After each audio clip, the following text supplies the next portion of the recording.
Hey guys, I'm Michaela. If you don't know me, I am a registered nurse in New York.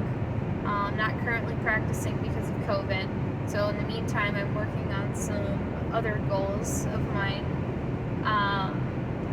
But I like to put out a lot of content when I'm able to about different things.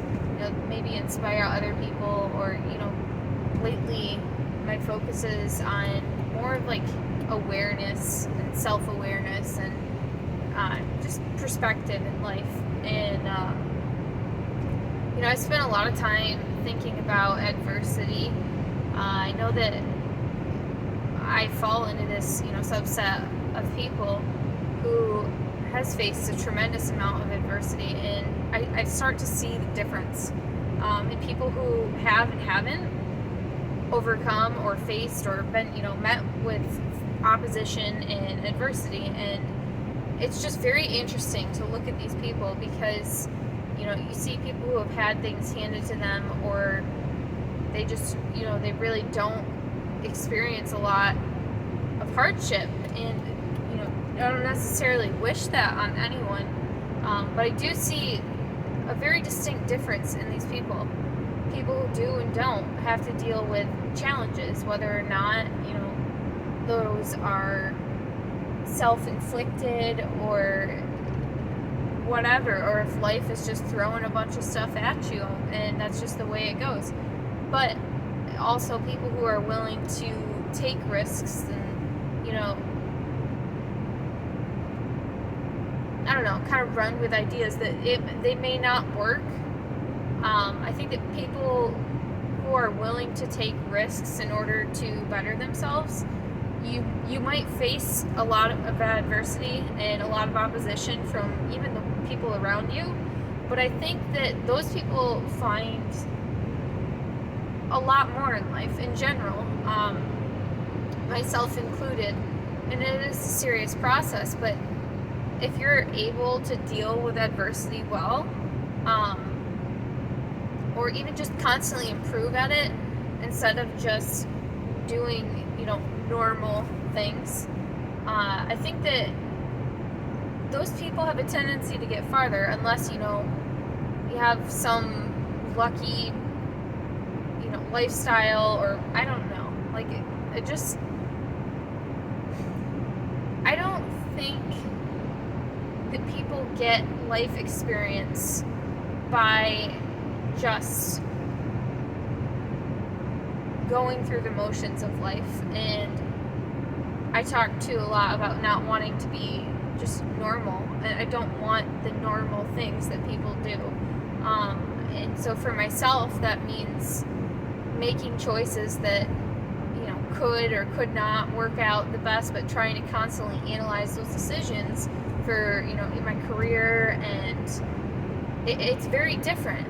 And when you are constantly problem solving, I think that for one, I think that it just challenges you and helps create a better version of yourself by experience. But also, out of adversity, you build character. And I think that unless you have gone through difficult situations and decisions and just life, I don't think that people really grasp the concept of how strong they are, myself included at times. But I don't know, I just I wish people would talk more about taking chances, and the idea or the notion that you might look back on your life one day and when it's over, and all of a sudden everything's gonna hit you, and you just didn't take that risk. You didn't make those choices to follow your dreams or your passion, or spend that time to figure out your purpose. And I don't think it's talked about enough. I think that people, I see it a lot, are just so happy with mediocrity, and it just blows my mind that they're content. And I mean, it's not for everyone, and everyone's different, but can't wrap my mind around why, you wouldn't want to try to reach your full potential as a person. I've had some interesting experiences, to say the least. I don't even call it interesting with all of them, but like really, really difficult situations that have given me a lot of perspective.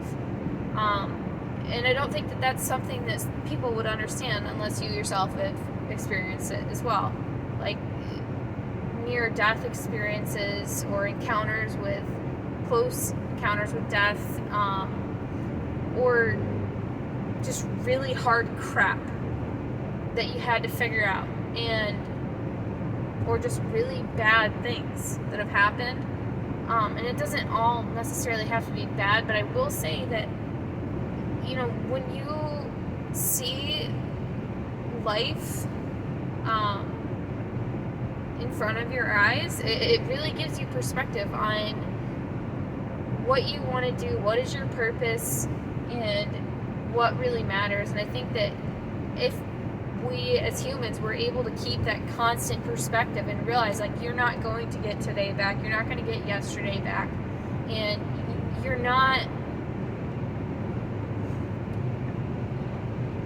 have to find a way to bring yourself to the actual reality of the situation of life. Like, it doesn't matter that your house is perfectly clean. It doesn't matter that Billy, Joe, Bob wants to hang out and, you've upset someone's feelings. If you're really remembering, like, today is a very fortunate day, like, it's a great day, like, we are alive today, and,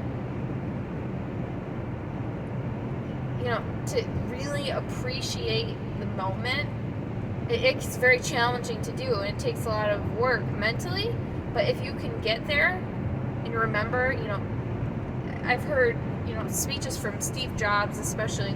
It's one that I like to listen to because he's able to talk about, like, remembering someday that you will be dead. I mean, that is just the reality of life, and not a lot of people, I think, want to get that real and talk about that, but I do, because if you can remember that, everything else doesn't matter. It really doesn't. And all of a sudden, the life problems become very minuscule, and you'll start to see very quickly, your values and what matters and what doesn't, and it's just perspective. And I think I really wish I could be an influence on people, as far as influencing them to just go out and do something. I don't care how old you are. I'm constantly asked by people around me, like, why do you want to do that? Why do you want to be a surgeon? Like, why do you want to do that? Like, you're not going to do that. You'll be half dead. I've heard someone say that recently to me. You'd be half dead before you ever even get that. It doesn't matter. It really doesn't, if it's what you want. If you have decided and you recognize this is your passion, this is your purpose, I strongly believe that people should start focusing on that instead of having, a nice car, a nice house, and, a whole bunch of friends. Like, that's great and all, but if you can figure out what it is you want and what makes you happy in it, and if that, to have actual goals and achieve them, or take the steps and just keep failing and failing and getting back up, I don't believe in giving up. So I think you just need to make your mind up about what it is you want, and I am a perfect example of finding ways that something won't work. I have found so many ways that things just will not work, and at times it's almost, self-defeating, because I'm like, oh my god, I've tried this, I've tried that, I feel like I've tried everything, but you haven't. There's an answer, and I am constantly searching for answers. Like, there has to be a way for something. There has to be a way. And I feel like people just, they get I don't know, they're just too soft, and for some reason they're not willing to take the risk out of maybe their own fears of failing at something. And I just want to inspire all the people who think that they're not capable to go do something big. And realize and recognize that it's very possible. Anything is possible. All you have to do is like go spend some time thinking about what it is you really want, and then just go chase it. It doesn't matter how you get there if you can just make your mind up. And that's something that I've had to figure out by trial and error over and over. Like, I'm going to try something a million ways, and okay, it didn't work this way. Okay, it didn't work that way. Okay, it didn't work that way. Well, yeah, people might start to think that's crazy, but like if you have some ambition and goal, I don't, what do you have to say at the end of life? Like, if you didn't do that, like, and you just settled for mediocrity, and you just settled for something that wasn't really what you wanted to chase. And then I just see people who are, 50s, 60s, 70s, 40s, even some in their 30s, and they're just like, they're settling. They're so settling. And why would you do that? It's creating a life of misery, and they don't even realize it. It's just an observation from, me looking at people. I mean, some people are totally happy with their life and their decisions and their careers, and that's fine. But if you have the drive, I don't understand why you would waste it when you have the potential to give that to the world. Like, that could be your contribution to this world. And I think that means more than anything, more than money, more than any sort of success, to say that you have contributed something in this world because you are so driven about whatever it is your passion is. If you figure that out, don't waste it. Don't waste a single day thinking of doing something else just because everyone's going to tell you not to do it. They're going to tell you it's stupid. They're going to tell you it's crazy. Especially if it's huge. If you want something really, really big, you are going to be told a million times you can't do it. You shouldn't do it. Just because no one else around you is doing it. So I think it's also really important to surround yourself with people who, one, have either done what you're going to do or you want to do. They're positive, successful in a way that, they actually pursue something that they want. Or, they just, maybe even some that challenge you. Because I know for myself, when people try to tell me I can't do something, God, is it a hell of a motivator. It just makes you want to go prove them wrong. Because I like to look at statistics a lot. I find it very intriguing.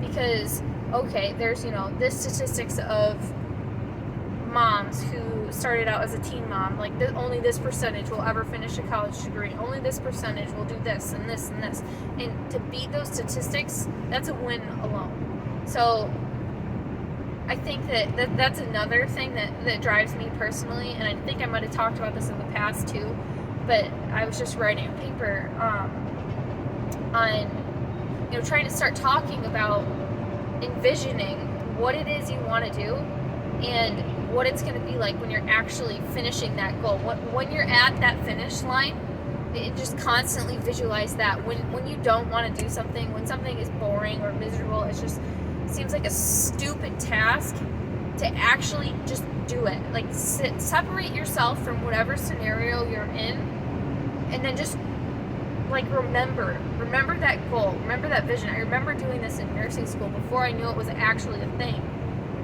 I remember thinking what it would feel like when I finished nursing school. I remember thinking about, holding that diploma and having this, graduation cap on, and then what it would feel like when I was, taking care of patients as an RN, when I was just crying and I was just breaking down all the time because I was so tired and working in homework, and it was just non-stop, grind. But for some reason, I learned to visualize the end goal, the end product. I imagined the patients. I imagined helping in that way, the way I wanted to so bad. So I think that if you can envision whatever it is, the very end, whatever that happiness is that you want to chase, if you can constantly remember that, everything becomes easier. It's easier. And then again, to just keep that perspective on, life and death and reality. I don't know. I truly think that we really do lack perspective. I listen to a lot of different motivational speakers, and I should give, some sort of credit to them, because I am constantly listening to them, and I realize, what, they're right. Like David Goggins, Gary Vee, Joe Rogan, Tony Robbins, those people will get so real. And I think that, I don't know, like, a lot of people don't want to hear it, but I hear myself talk, and I realize how much it has rubbed off on me, and it's so true. They're just so real. So I think, it would be really great if anyone could just, like, pause and go do something. Like, take some chances in order to create a better life for yourself, because I think you'll find it to be more meaningful than just settling. So, all right, have a great day. There's your morning motivation from me. Bye.